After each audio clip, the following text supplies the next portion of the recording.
conquête ou une reconquête économique du monde qui a commencé avec la conquête coloniale et qui se poursuit aujourd'hui sous d'autres formes. Ce n'est pas, le français ne se résume pas à ça. Le français a été un outil du combat anticolonial aussi. Il a été un outil de l'émergence de notre littérature, qui n'est pas du tout une littérature française, qui est une littérature proprement algérienne, qui appartient aussi à notre patrimoine, bien qu'elle soit écrite, bien que sa langue soit le français. Mais nous devons aussi faire attention à cette question-là, la francophonie, comme l'arabophonie a pu l'être aussi, peut être le vecteur d'une entreprise d'hégémonie.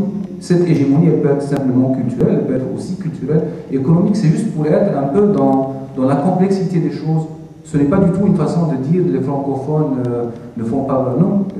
D'où, je réponds en même temps à la question de notre ami sur les engagements, etc., sur cette polémique avec d'une identité, etc., bien donnée. Donc, dans les deux cas, les langues ne sont pas neutres. Les langues peuvent être le véhicule d'une littérature universelle, humaine, qui rapproche les êtres humains les uns des autres.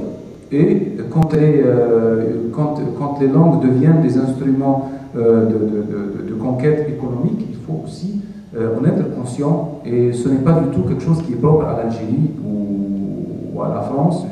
Ça a toujours été ça, les langues dans l'histoire. Le punique a été la langue officielle de l'administration algérienne du temps de Massinissa, du temps du plus grand royaume berbère et du plus pérenne royaume berbère de l'histoire, de notre histoire. Pourquoi? Parce que Carthage était une puissance économique importante à cette époque-là et militaire. Donc ce n'est pas quelque chose de propre à notre temps, c'est quelque chose qui est dans la définition même de la langue. La langue, ce n'est pas un objet transcrit dans des dictionnaires, c'est aussi un instrument de pouvoir. Et c'est prouvé tous les jours. Question, je lui ai posé, je lui dis, qu'est-ce qui t'a motivé pour écrire ce livre-là? Ça s'appelle Mon journal d'Algérie.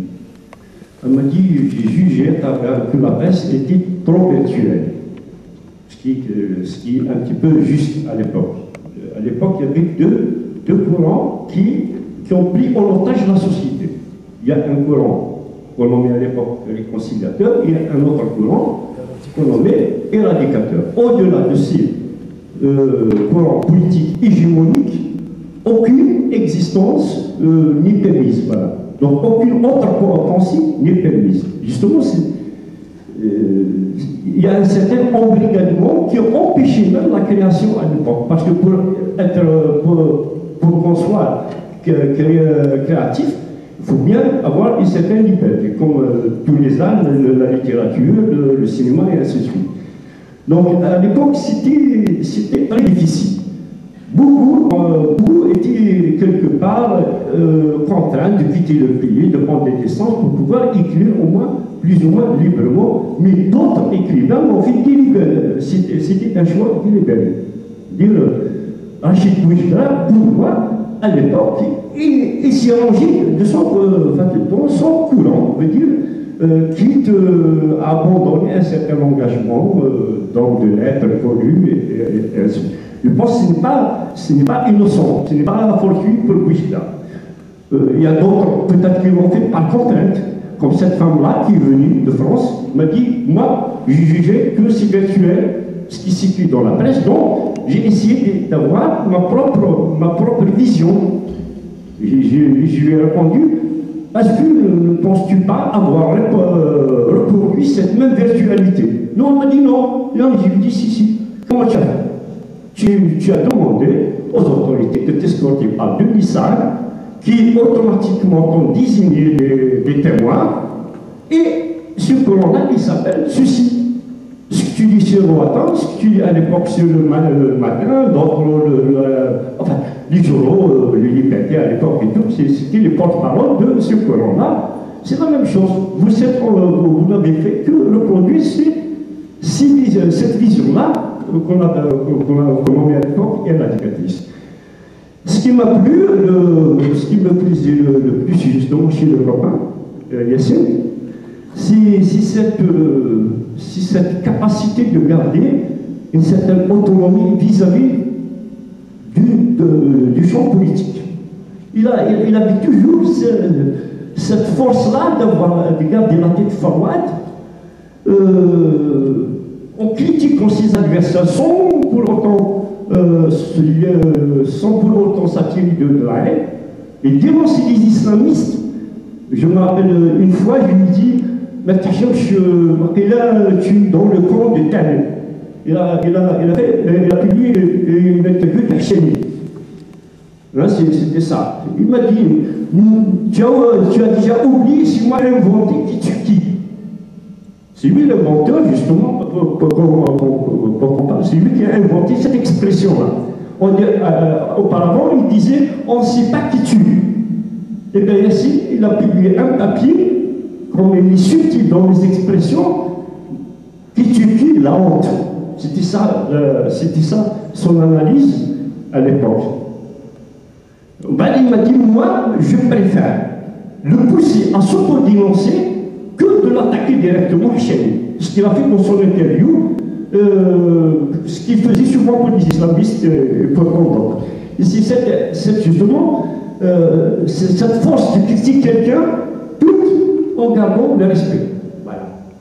Tout il est respecté par même les islamistes, il est respecté par pas mal de courants, et pourtant, il critiquait, il est intelligemment c'est une position de ses adversaires.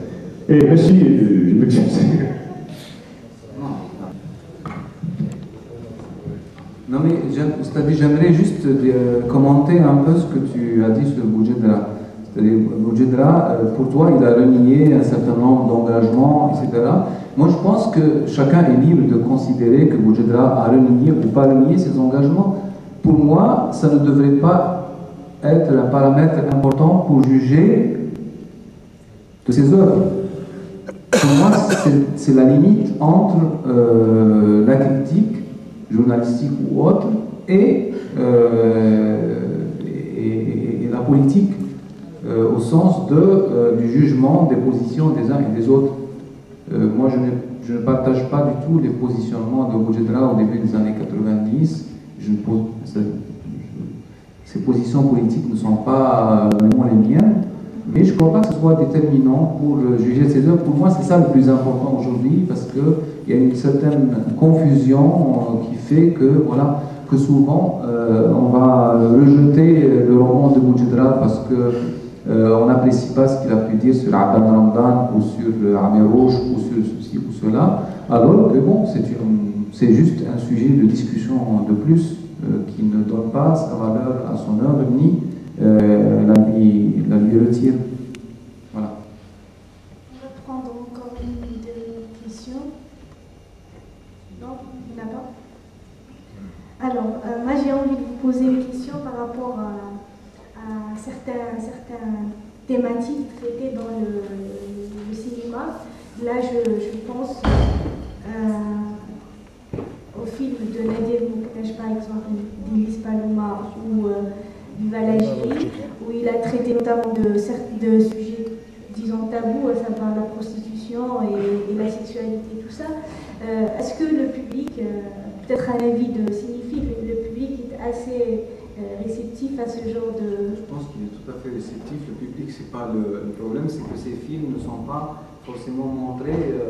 Il n'y a pas de lieu pour montrer des films qui peuvent être un peu contestataires, qui contestent la norme dominante, etc. Mais bon, esthétiquement, après, il y a des choix qui peuvent être heureux ou malencontreux, c'est selon. Je veux dire, le fait que un des films de Mouknesh se passe complètement en français dans une ville comme Alger, c'est quand même quelque chose. Enfin, c'est un choix esthétique, on va dire, très délicat.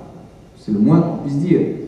Est-ce qu'on peut pousser l'idéologie, le culte de la neutralité de la langue à ce point, au point de faire un film? Bon, je me rappelle que Youssef Chahine a fait des films sur l'époque pharaonique en égyptien, donc en égyptien d'aujourd'hui, en dialecte égyptien. Donc, en effet, c'est une question qui se pose, mais le contenu de ces films-là, des films de Mouknesh ou d'autres, le problème principal, c'est qu'on ne peut pas juger de leur réceptivité pour la simple raison qu'ils ne sont pas montrés dans des lieux, ils sont montrés à la télévision, mais je veux dire, ils ne sont pas forcément montrés sur les chaînes que regardent les Algériens, ils sont en fait regardés par une élite qui va en parler pour une autre élite. C'est ça le problème principal. Donc, est-ce que ces films-là, le fait qu'ils soient produits, est-ce que ça indique qu'il y a des tabous qui tombent, qui sont cassés, etc. Je n'en suis pas certain. Est-ce que nous n'avons pas vu la réaction du public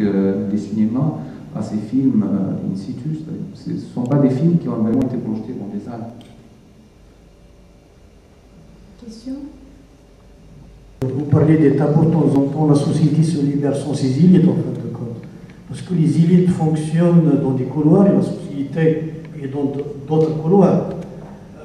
On n'a qu'à se convaincre de la façon dont les gens considèrent la littérature algérienne. On est toujours dans cette bipolarité, littérature francophone, littérature arabophone, comme si la littérature amazigh n'existe pas du tout dans l'esprit de certains. La littérature amazigh est une réalité et elle va déclasser, il y aura un classement qui sera changé d'ici les 15-20 ans d'avenir. De deux, il y a un problème très sérieux sur cette incapacité à passer entre les langues. Ça veut dire que nous avons des lecteurs francophones qui ne connaissent pas Amar al-Khous, qui ne connaissent pas Ahlam Sralmi, qui ne connaissent pas Miroubi, qui ne connaissent pas les dernières productions d'Emin Zawi en langue arabe. Ça veut dire que cette incapacité à naviguer entre les langues et à se dire en tant qu'Algérien, on est francophone, on est ni arabophone ni berbérophone. Il y a une algérianité qui est incomplète. Il y a un problème de constitution de la personnalité à travers ces élites. Les élites algériennes sont incapables, d'être le modèle, d'être des constructeurs d'une personnalité algérienne. Moi, ça, de temps en temps, quand j'écoute quelqu'un dans un moment comme ça, parce que quand on est avec des Libanais, ils pourront te parler de la littérature libanaise de langue anglaise, mais ils connaissent la littérature libanaise de langue arabe. On est avec d'autres, ils connaissent des littératures de leur langue, faites en leur langue. Les Algériens, on est incapable de lire Ahlam Sralmi, on est incapable de lire Rachid ou Ammar Mzdad, on est incapable de lire Amar al-Khous. Amar al-Khous est un très très bon romancier en langue arabe. Il écrit des choses extraordinaires, il écrit en arabe et en italien, il est très considéré, il a eu un très bon prix en Italie ces dernières années, mais on est incapable de le lire. On reste de signes, disons, de prestige social ou de prestige, et sont réduites souvent à ceci, ce qui est dramatique et qui empêche en effet qu'il y ait interférence et interaction entre ces univers qui peuvent être différents mais qui sont aussi proches les uns des autres. C'est pas parce qu'on écrit en arabe ou en français qu'on parle complètement de quelque chose de complètement différent. En tout cas, la première génération d'écrivains algériens, Kateb Yassine ou Mourad Mamri, ou des écrivains arabophones comme Tahar Wadar, ont prouvé qu'on pouvait parler exactement des mêmes univers dans des langues différentes, et les études qui ont pu être menées sur la littérature algérienne francophone ou arabophone, écrite en arabe, ont pu restituer ce qu'il y avait de profondément dialectal algérien, berbérophone ou arabophone, dans des productions, dans des langues que sont le français et l'arabe, et donc qui ne sont pas nos langues dialectales. Donc je ne crois pas que notre identité puisse, en tant qu'Algérien, puisse être portée seulement par l'arabophonie ou la francophonie, à moins qu'on soit dans le délire des élites qui veulent, disons, qui veulent paraître plus cultivées, plus arriérées, plus avancées les unes que les autres, ce qui est souvent notre problème. On considère que voilà, le français ou l'arabe, sont les seuls signes de notre identité. Mais encore une fois, l'identité, le rôle de la littérature et des écrivains n'est pas de construire l'identité. Le rôle, c'est d'écrire des choses qui méritent d'être immortelles. Si, par chance, ces œuvres-là participent à enrichir un débat sur la culture et la langue, c'est tant mieux. Si ça ne participe pas, ce n'est pas grave, parce qu'il n'est pas du tout de la responsabilité des écrivains d'aider les Algériens à retrouver une identité équilibrée. C'est pas leur rôle.